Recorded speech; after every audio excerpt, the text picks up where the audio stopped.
Le but de cette vidéo est de démontrer la relation qui existe entre le Père et son Fils Jésus-Christ.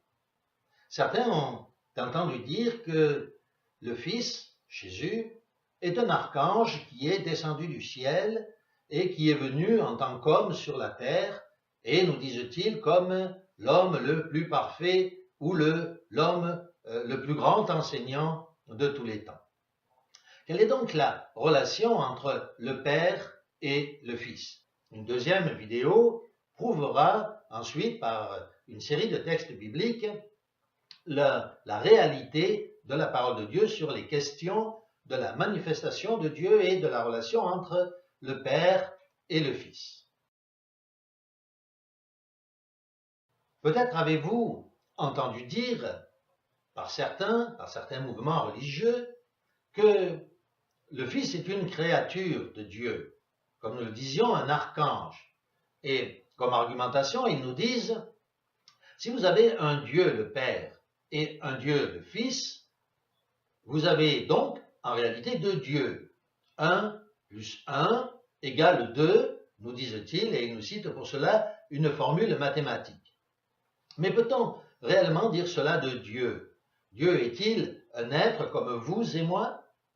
Même si la parole de Dieu anthropomorphise Dieu, pour que nous puissions bien comprendre, cela ne signifie pas que Dieu est un être humain au même sens que nous, ou au même sens que nous l'entendons. Lorsque la parole de Dieu parle de la main de Dieu, il est évident que Dieu n'a pas de main, ou que le regard de Dieu parcourt, ou que les yeux de Dieu parcourent la terre, il est évident que les yeux de Dieu ne sont pas en train de parcourir la terre, n'est-ce pas, au sens réel du terme anthropomorphique. Dieu, nous le savons, est esprit. Un esprit plus un esprit ne fait pas deux esprits, n'est-ce pas? La parole de Dieu nous dit aussi que Dieu est lumière. Une lumière plus une lumière ne fait pas deux lumières. Une intelligence plus une intelligence ne fait qu'une intelligence augmentée. De la même manière, un vent plus un vent ne font qu'un vent plus fort. Ainsi, on ne peut pas affirmer, comme le font certains de façon puérile, que 1 plus 1 est égal 2.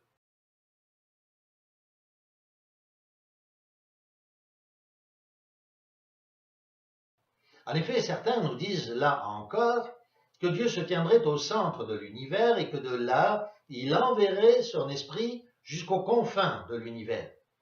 Oui, mais alors, ça voudrait dire que notre Dieu, qui est infini, est plus petit en réalité que l'univers. Il y a là, n'est-ce pas, une immense contradiction.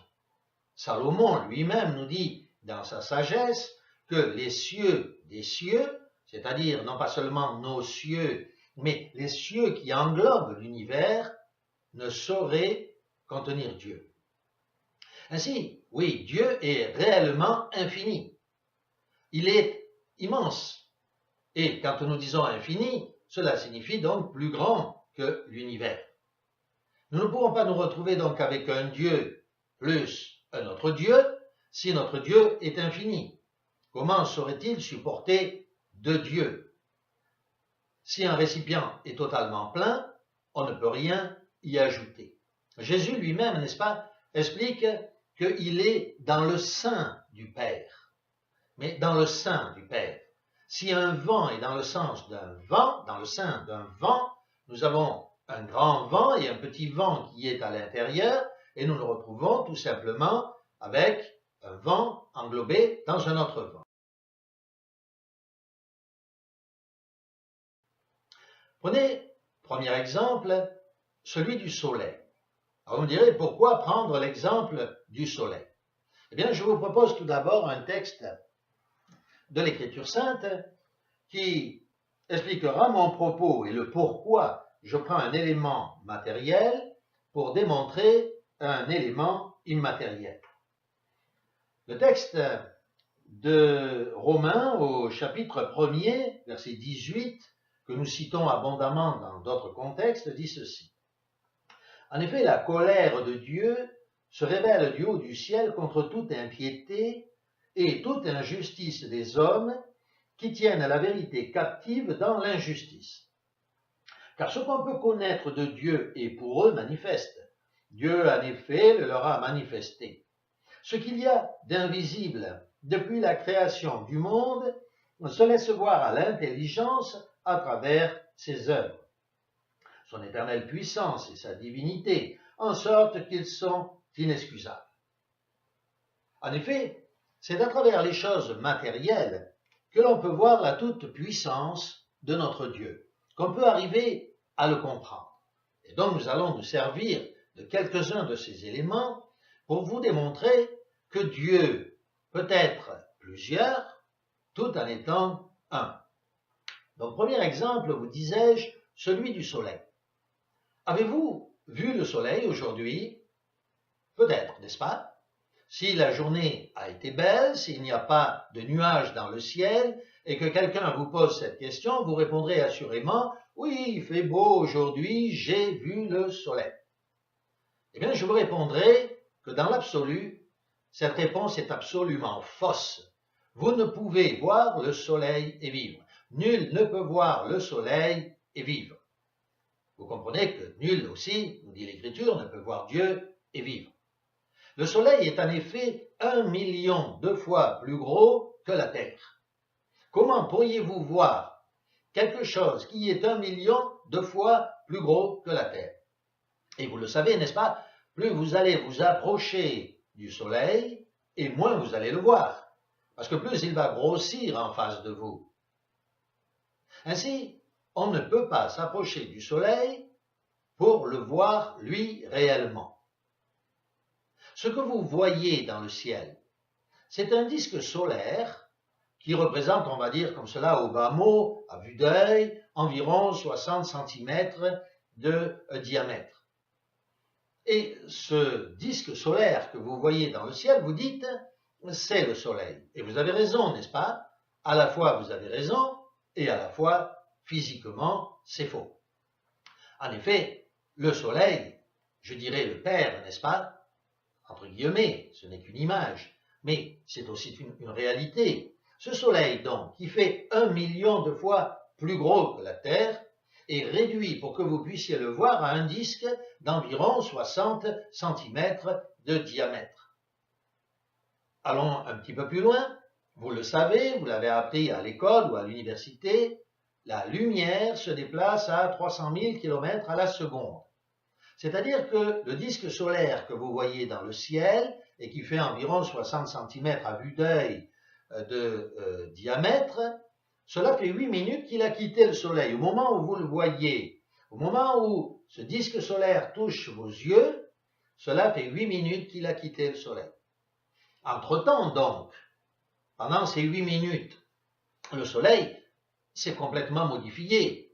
S'il y a eu une explosion atomique à droite de notre soleil, par exemple, maintenant, peut-être, vous la voyez, vous, sur le disque solaire à droite, parce qu'elle a eu lieu il y a 8 minutes, mais entre-temps, celle-ci s'est peut-être éteinte et une autre s'est produite peut-être à la gauche du soleil, ou peut-être en son centre.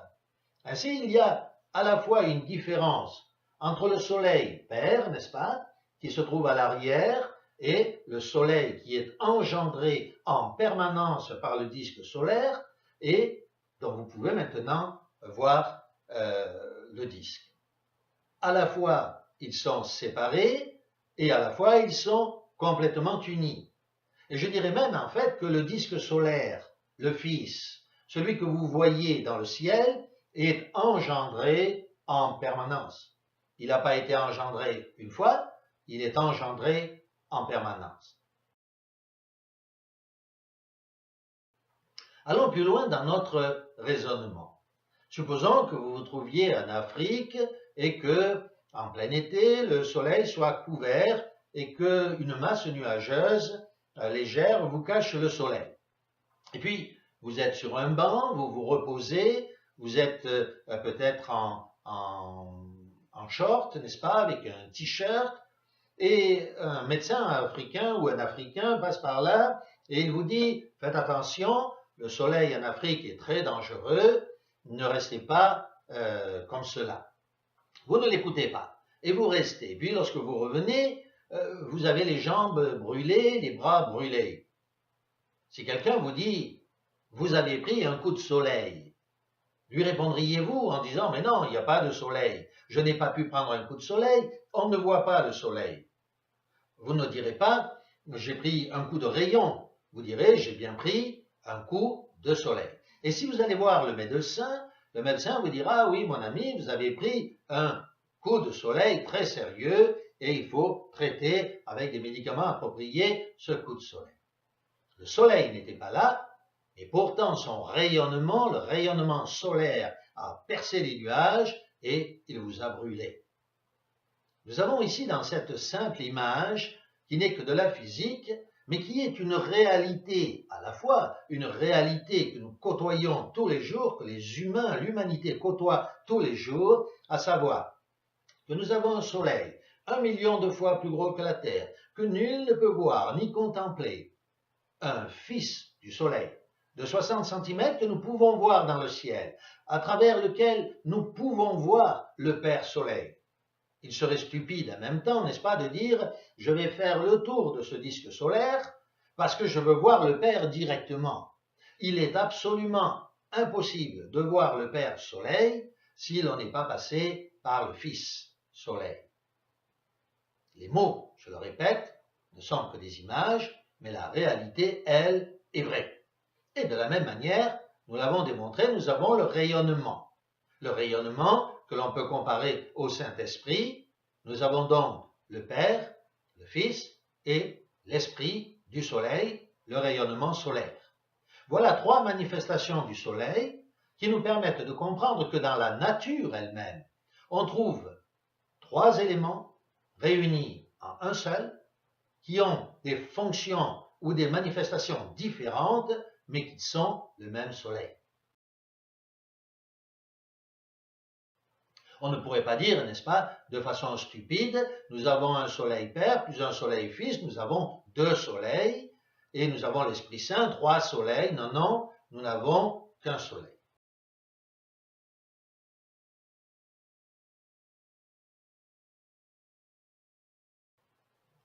Je vais prendre une autre image. Lorsque je discute avec mes petits-enfants, mes petites filles qui se trouvent au Danemark ou mon petit-fils qui se trouve à Paris, nous utilisons ensemble Skype. Skype, vous le savez, c'est un petit logiciel qui nous permet de nous téléphoner et de voir en même temps l'image de celui qui parle. Donc nous nous voyons en même temps que nous parlons. Mais voyez, combien il serait stupide de regarder cette image sur Skype de mon petit-fils, par exemple, et de dire « Non, non, je ne veux pas parler avec toi, l'image, je veux parler avec mon petit-fils en réalité. Je ne veux pas de l'image, je veux de la réalité. Oui, mais il est à Paris et moi, je suis à Nice. » Le seul moyen de pouvoir communiquer avec lui, c'est à travers cette image. Je regarde cette image et je lui dis « Bonjour, bonjour Joshua » et je parle avec son image. Non pas avec la réalité que je ne peux pas joindre, je parle avec cette image, mais cette image, c'est la réalité de mon petit-fils. C'est lui de l'autre côté qui me dit « Bonjour papy, c'est moi, je suis là ». Ainsi, je contemple l'image, je vois l'image, tous les mouvements et tous les gestes, toutes les mimiques et toutes les paroles de mon petit-fils que j'entends, c'est l'image et c'est pourtant en même temps la réalité.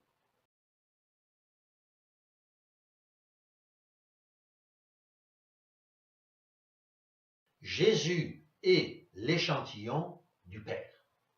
Et je vais prendre donc encore cette image, à savoir que supposons que vous soyez vous-même chercheur, vous êtes biologiste. Et moi, je voyage et j'ai l'occasion d'aller dans des pays différents. Et un beau jour, vous me dites, voilà, j'aimerais que tu me ramènes de l'eau de la mer morte. Alors il analyse et il dit ceci, il dit voilà, il fait son rapport, cette eau est salée à 30% de sel, 33%, très exactement, telles bactéries vivent à l'intérieur de cette eau, il y a des algues de telle façon, il décrit des algues, il explique que cette eau est plus ou moins laiteuse, huileuse. En fait, il en fait une grande description, une description précise, n'est-ce pas? Il en fait un rapport et il dit, voilà ce qu'est l'eau de la mer morte. Mais alors, a-t-il raison ou a-t-il tort? Puisque cette eau n'est pas dans la mer morte, est-elle quand même l'eau de la mer morte? Oui, assurément, n'est-ce pas? Vous en conviendrez. Il a vraiment analysé l'eau de la mer morte, même s'il n'a pas analysé toute la mer morte. Il n'avait pas besoin d'analyser toute la mer morte, mais seulement un échantillon. Cet échantillon, vous l'avez compris, représente dans l'image Jésus-Christ. La mer morte représente le Père. C'est bien de l'eau de la mer morte, c'est bien la même, et sa description est donc exacte. C'est la même eau. On peut prendre d'ailleurs ce réservoir que je lui ai ramené, le remettre dans la mer morte. On peut enlever un réservoir, on peut remettre, revider le réservoir. C'est la même chose, que ce soit la mer tout entière ou que ce soit l'échantillon qui a été pris, c'est exactement le même. Même eau, même sel, mêmes algues, même bactéries, tout est absolument identique. La nature de l'eau est la même. Ce n'est pas parce qu'elle a été séparée pour un temps qu'on ne peut pas la remettre à l'intérieur. Selon ce que disait Jésus, vous vous souvenez, au début de notre exposé, je retourne dans le sein du Père. Voilà donc quelques exemples qui nous permettent, plus ou moins, avec des raisonnements tout à fait physiques, tout à fait naturels, que l'on peut avoir un Dieu qui se manifeste sous des formes différentes, tout en étant unique et seul.